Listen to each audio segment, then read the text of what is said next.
É difícil para algumas pessoas entender que quando a gente não gosta tanto de um filme, a gente não necessariamente, aliás, na maioria das vezes a gente não está mesmo torcendo contra ele. A gente não está querendo que ele fracasse, não está querendo que as outras pessoas não gostem.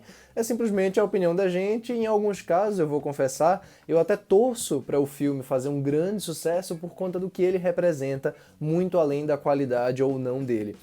E esse é mais ou menos o caso da minha opinião a respeito do Tudo em Todo Lugar ao Mesmo Tempo, o novo filme da A24, que está sendo aí um dos maiores fenômenos de 2022 até o momento, e mais pra frente eu explico porquê, mas sim, eu não me apaixonei nem de longe por ele, e ao mesmo tempo eu fico muito feliz que ele esteja conquistando as pessoas da maneira como está. Então, antes de entrar em mais detalhes sobre o porquê de eu não ter achado o Tudo em Todo Lugar ao Mesmo Tempo a obra-prima que a maioria das pessoas achou, eu vou lembrar você que por acaso ainda não fez isso, não se esqueça de se inscrever aqui embaixo no canal, não se esqueça também de curtir o vídeo, porque isso ajuda muito o canal a crescer e o YouTube a recomendar o vídeo para outras pessoas. E claro, deixe o sininho das notificações aí do lado sempre ativado, porque só isso vai fazer você ser notificado todas as vezes que a gente postar vídeos novos aqui. E você também pode me acompanhar em outros comentários sobre cinema, tanto na minha conta do Twitter, quanto na minha conta do Letterboxd. Os links estão aqui embaixo e estão aparecendo aí na tela também. Bom, em primeiro lugar, esse filme tem a produção executiva dos irmãos Russo, e isso de alguma maneira diz bastante sobre ele, de alguma maneira, poderia até não dizer, mas sim, diz.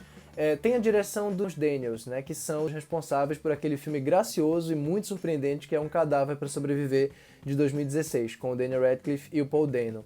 Eu sei que é um filme relativamente divisivo aquele, não é todo mundo que compra aquele senso de humor feito daquela forma, mais abobalhado, assim, mais desenho animado mesmo. E aqui nesse filme, no Tudo em Todo Lugar ao Mesmo Tempo, parece que reequacionando tudo aquilo numa escala muito mais megalomaníaca e ambiciosa, eles conseguiram chegar em muito mais gente, conseguiram agradar muito mais gente e fizeram realmente um filme que certamente vai ser lembrado mais pra frente ao longo dos meses em temporada de premiação. Se as premiações não lembrarem desse filme, independente da minha opinião sobre ele, é burrice da parte delas, sinceramente. Nesse caso aqui eu acho importante mesmo, tá? Não contar detalhe, aliás, não contar a história de modo geral, porque é um filme que eu inclusive gostaria de ter assistido dessa forma. Gostaria de ter assistido sem saber nada sobre ele, porque ele tem uma virada de gêneros muito grande ali na faixa dos 25 minutos, 30 em diante. Depois dessa virada, ele realmente vira um filme completamente diferente do que ele se anunciava no começo, e com isso ele realmente é capaz de surpreender muita gente que foi ao cinema desavisado. Basicamente o que dá pra dizer sem falar de história é que ele trata de multiverso. Ele trata de uma personagem que é colocada numa situação em que ela está o tempo inteiro oscilando entre diferentes realidades, né, em que ela é ela mesma, claro, mas em diferentes formas dela. Dizendo isso, acho que já deixa claro mais ou menos o tipo do filme e deixa claro também que tipo de coisa você pode encontrar aí dentro dessa produção da A24. O que é interessante é que esse daqui é um projeto maior do que os filmes da A24 de modo geral, né? Os filmes da A24 que eles produzem e que eles distribuem custam entre 5 e 10 milhões, é muito raro passar disso. E esse filme aqui custou quase 30 milhões, né? Quer dizer, ele é um projeto realmente mais ambicioso. Ele busca se comunicar com o público de uma maneira que a A24, ouso dizer, até aqui, nunca se comunicou. E eu acho que realmente está justificado aí o sucesso dele.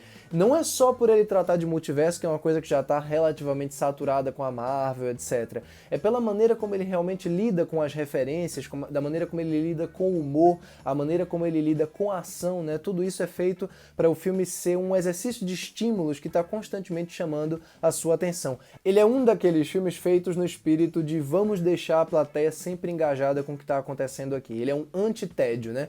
Ele é uma injeção de açúcar em você que, com exceção de uma pequena cena, praticamente impede o espectador de contemplar as imagens de maneira um pouco mais sutil e silenciosa, que na verdade é curioso como isso se tornou uma das marcas dos filmes da A24, inclusive filmes de terror deles, né? E aqui parece que eles resolveram chutar o pau da barraca e dizer assim, não, a gente vai colocar todos os estímulos visuais que a gente pode num filme só e vai tentar trabalhar desde a ficção científica, a comédia, a ação, né, de filme de artes marciais. E eu acho curioso como de fato ele consegue fazer com competência, ele consegue lidar com competência com alguns desses gêneros que ele abraça, principalmente a ação, né, tem uma ação direta, franca, que em momentos pontuais que eu gosto muito, cenas de luta que funcionam muito bem, que colocam personagens que você não espera em lutas muito inusitadas, e consegue também fazer com que a comédia ganhe um espírito muito mais bizarro do que você veria em qualquer Doutor Estranho no Multiverso da Loucura da vida. Então, esse filme, na verdade, nada mais é do que um excesso atrás de excesso, um filme que quer o tempo inteiro se testar, né, ver até onde ele consegue ir nesse processo de jogar cenas que são consideradas aleatórias por ele mesmo na sua cabeça. Ele quer fazer com que você se espante o tempo inteiro com essas sequências, ele quer fazer com que você ria, com que você chore, de uma maneira que dá pra gente chamar de apelativa mesmo. Eu acho que isso é bem direto do filme, ele não tá escondendo isso, ele deixa bem claro desde o começo, diga-se de passagem, que o que ele quer fazer é isso, mas no meio de tudo isso vai existir também uma carga considerável de existencialismo, né, de metáforas com muitas aspas envolvendo depressão, envolvendo niilismo, envolvendo essa relação de mãe e filha que vai se tornar o centro de tudo à medida que o drama vai evoluindo. Eu falo drama assim uma vírgula, né, porque o drama em si da história é muito sufocado por essa tentativa exacerbada dos Daniels em fazer com que você fique o tempo inteiro prestando atenção a cada loucura que eles fazem. E aí é onde entra o principal problema, na minha opinião, do Tudo em Todo Lugar ao mesmo tempo. Ele deixa tão claro o esforço, né, de fazer você ficar entusiasmado com aquelas sequências aleatórias ali, que chega um momento que o efeito, em mim pelo menos, é quase nulo.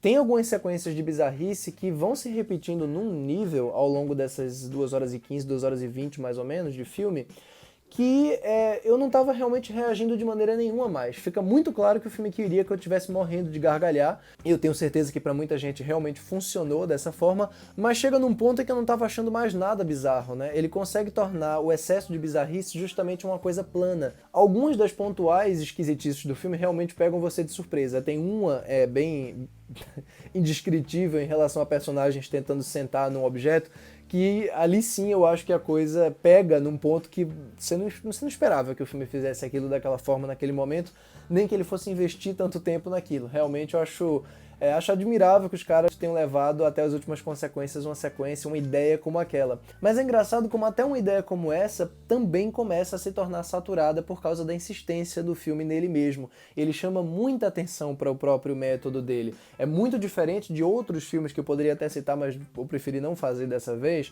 que conseguem criar uma escalada de situações que definitivamente surpreendem você. Você se coloca num filme e aí o filme se renova na sua frente e depois se renova de novo e se renova de novo. Esse daqui é um filme que, para todos os efeitos, para toda a criatividade visual que de fato os Daniels têm, ele não se renova. Ele, tirando essa virada de gênero do começo, em que ele sai do drama para ficção científica, ação, fantasia, ele não tem nenhum outro momento de renovação. O único momento em que ele conseguiu realmente virar a chave e criar uma sequência que destoa positivamente de todo o resto é um momento em que a montagem desacelera para a gente acompanhar 2 pedras paradas conversando. É uma sequência mais longa do que eu esperava para o que o filme estava fazendo até ali e que encontra uma junção de sarcasmo com drama, com existencialismo que eu acho simples, né, como um curta da Pixar, um bom curta da Pixar, por exemplo, e que não tem essa mesma vontade de se afirmar como uma coisa original. Eu acho que todo o resto do filme tem isso. Tem essa vontade de demonstrar pra você que ele consegue fazer mais, e no fim das contas é um exercício de estímulo, ele não tá dizendo muita coisa não. Eu gosto muito dele querer fazer um filme grande que se passa num cenário só, eu gosto muito também da concepção de lutas específicas, eu gosto das interpretações, principalmente da Michelle Yeoh, que tem uma cena muito bonita, muito tocante com a filha dela, que é interpretada pela Stephanie Hsu, que também realmente está muito bem, e em teoria, pelo menos, eu curto muito também essa ideia de pegar a temática do multiverso e fazer um filme autônomo, que é uma coisa que a gente não tem nos filmes da Marvel, né? A gente tem ali uma série de engrenagenzinhas que estão a favor mais de um grande projeto do que de uma unidade dramática em si. Aqui não, aqui existe essa ambição temática, existe essa ambição visual para um filme de médio porte e existe essa tentativa de fazer um universo que se feche em si mesmo. O problema é que até isso o filme consegue arrumar uma forma de arruinar.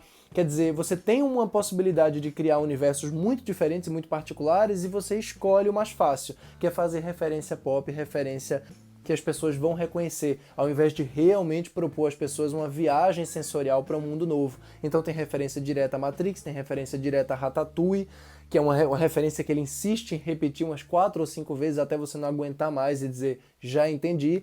Então sim, em parte eu valorizo, em outra parte eu fico frustrado de ele não ter pego essa ideia e ter realmente feito uma coisa ambiciosa de verdade, em ter testado os limites do multiverso. O que ele faz, na verdade, é testar os limites de si mesmo, é testar os limites de produção, de bizarricezinha e de coisas estranhas. Ele parece estar o tempo inteiro tentando fazer uma versão em longa-metragem do clipe Turned Out for What, né, que inclusive é dirigido pelos próprios Daniels, então isso não é à toa não. Essa relação definitivamente faz sentido.